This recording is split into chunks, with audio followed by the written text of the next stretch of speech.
Dun sa problema, hey mga bossing, dun sa problema ko sa mga sisiw ko, isa sa mga aking way para mawala yung daga, yung bagtok is gumamit ng ito.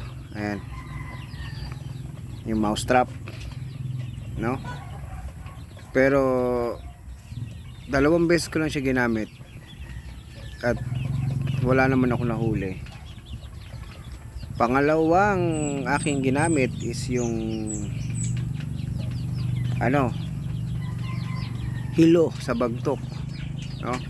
Kung sa kuan pa Tagalog, lason or poison, sa rat poison, ihalo mo sa pagkain, prito, tapos iiwan mo ng gabi. Ayun, so far merong namatay. Yun nga lang, mahihirapan ka kung saan sila napunta.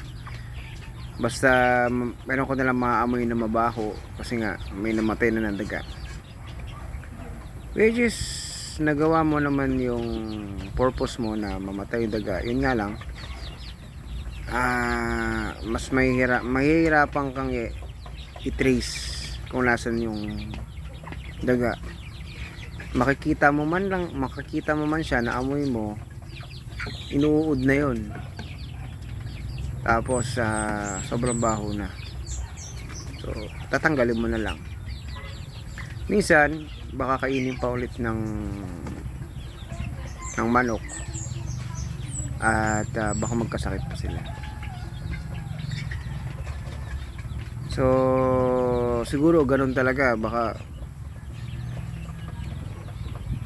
kailangan talagang tanggalin yung mga daga talaga dito.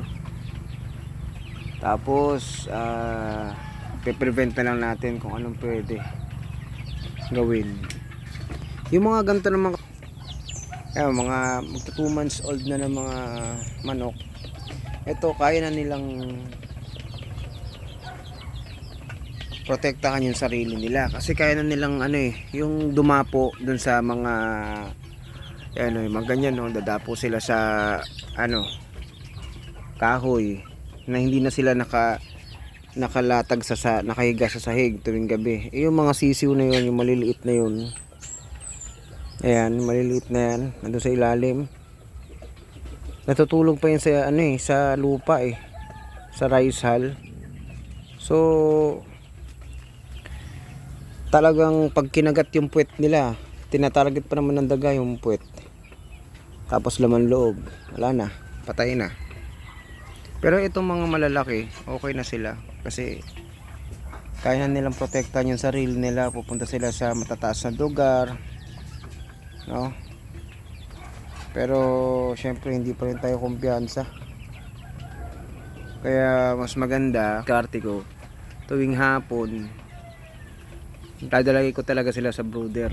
Ito, makita ko sa inyo, ito yung mga piso ko, dito ko nilalagay kapag gabi. Lagay ko sila rito para masasara ko, secure sila. Ganun na lang, the least thing you can do. Meron pa naman ditong space. So yun lang mga bossing, until next time, bye bye.